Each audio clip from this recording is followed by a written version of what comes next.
ये कहानी 2002 की सर्दियों की है।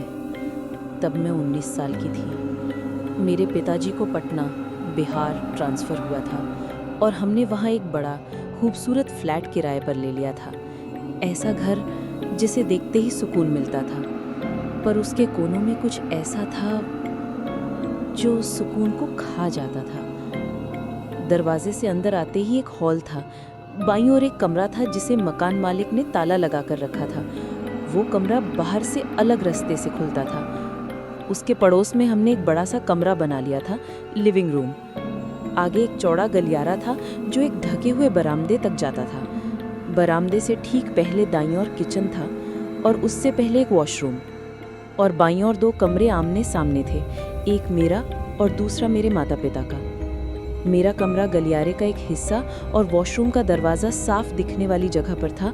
वो ब्राउन क्रीम रंग का था। घटनाओं से पहले थोड़ा सा प्रसंग।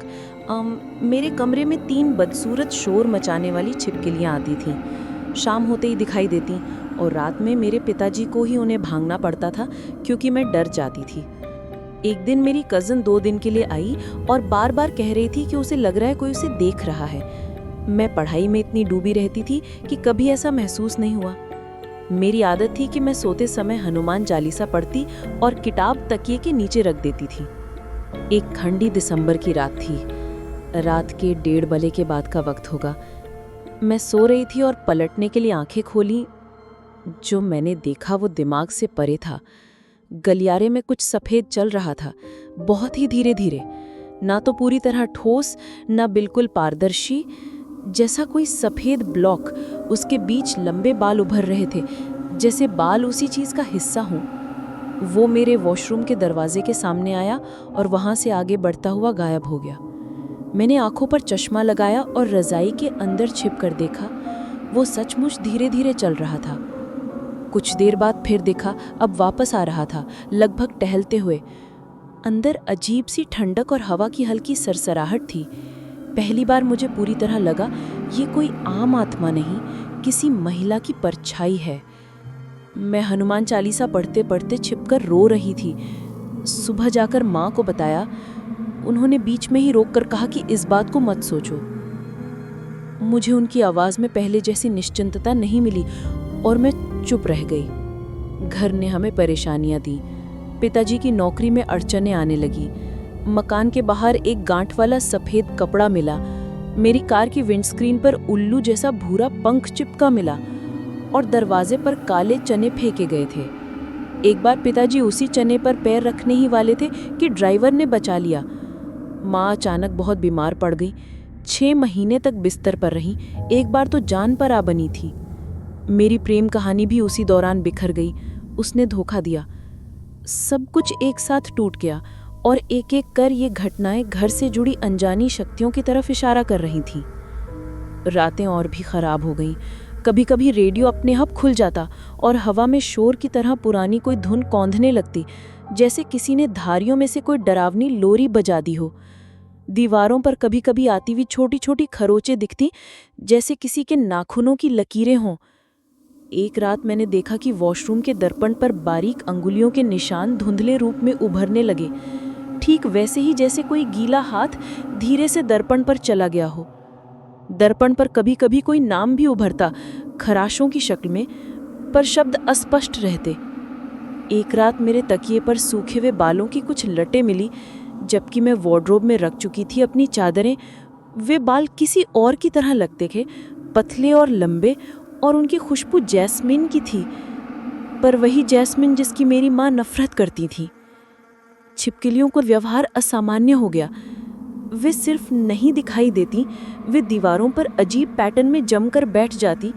कभी कभी उन पैटर्न्स को देखकर ऐसा महसूस होता मानो उन्होंने किसी चेहरे का नक्शा बना रखा हो। एक दिन मैंने देखा कि उनका समूह ठीक उस लकड़ी के दरवाजे के पास जमा था, ठीक उस लॉक वाले कमरे के बाहर जहां मकान मालिक आता था। और उसी कमरे की खिड़की पर कभी कभार कोई धुंधला सा चेहरा झांकता नजर आता था, पर जब तक मैं उठकर देखती कुछ भी नहीं मिलता था। कभी कभी घर के एक कोने में अचानक सर्दी का तूफान दस्तक देता। खिड़कियां नहीं खुली हों, पर हवा किसी ने खोली हो। घड़ियां बीच में टिक सी जाती और समय कुछ मिनट के लिए रुक जाता। अक्सर वही समय होता जब वो सफ़ेद आकृति पहली बार दिखी थी। रात के सुनसान वक्त पर गलियारे में दूर दूर से रोने की हल्की सी आवाज़ें आती, एक बच्चे की हाँफती हुई रोने की जैसी आवाज़, या फिर कहीं बहुत पुरानी किसी लोरी का काफ़ी धीमा अंश। जो सबसे अजीब था वो ये कि जब मैं अपने मोबाइल से फ़ोटो खींचती तो तस्वीरों के कोने में कभी कभी एक धुंधला सा सिल्हुएट उभर आता, जैसे किसी ने किसी फ्रेम के बाहर से देखा हो। अंतिम हफ्तों में एक पड़ोसिन ने बताया कि सालों पहले उसी घर में एक लड़की की मौत हुई थी, किसी तरह की हिंसा से या आत्महत्या से, पर सबने मुंह बंद रखा था। उसने बताया कि लोग कहते थे कि उसके प्यार ने उसे छोड़ दिया था और वो अकेली ही मर गई थी। हमने घर छोड़ने का फैसला कर लिया। निकलने के दिन माँ ने अचानक कहा कि जब मैं और पिताजी घर पर नहीं होते तो वो महसूस करती थीं कि कोई उसकी ओर लगातार देख रहा है, एक ठंडा अविचलित निगाह। और जिस रात मैंने वो आकृति देखी थी वो भी उसी की तरह की उपस्थिति महसूस कर रही थी। माँ ने कहा कि वो कई बार अपने कमीज़ के पास छोटा सा कतरन पाती जिसने उसे चिढ़ा दिया, पर उसने छुपा कर रखा, बताने से डर गई। हम उसे ज़ोर से नहीं पूछ सके। जब हमने घर छोड़ने की तैयारी पूरी की, अंतिम बार मैं अपने कमरे में गया। मेरे दिल की धड़कन तेज़ थी। मैंने एक आखिरी नज़र उस ताले वाले कमरे की खिड़की की ओर डाली और उसे देखा। खिड़की के कांच पर धुंधली सफ़ेद परत के पीछे एक चेहरा झिलमिला रहा था, नर्वस और सालों पुराना। उसकी आंखें खाली और बाल भरे हुए। उसने मुंह खोला जैसे कुछ कहना चाहती हो, पर सिर्फ एक हल्की हवा निकली और मैं घूमकर भाग पड़ी। हम वहाँ से कभी वापस नहीं गए। बाद में हमें पता चला कि उस घर में वो लड़की मर चुकी थी, प्राकृतिक नहीं और ना ही साफ सुथरी मौत। क्या वो उसी की परछाई थी जो रात में टहलती, या किसी ने घर में जो काले कर्म किए थे उनकी प्रतिफलनाएं थीं, ये कहना मुश्किल है। पर एक बात पक्की है, उन छिपकलियों की निगाहों में, उन खुद ब खुद बजने वाली लोरियों में और उस सफ़ेद आकृति की धीमी टहल में कुछ ऐसा था जो ना तो पशु था और ना ही पूरी तरह मनुष्य। किसी टूटे हुए अतीत का भेस था जो अपना साया पीछे छोड़ गया था। कभी कभी रात को चैन से सोते हुए भी मुझे लगता है कि अगर मैं वापस जाती तो शायद वो फिर गलियारे में टहलती हुई दिखेगी, और अगर कोई छिपकली दीवार पर बैठे मेरी ओर देखे तो उसकी आंखों में सिर्फ अतीत की भूख झलकती होगी,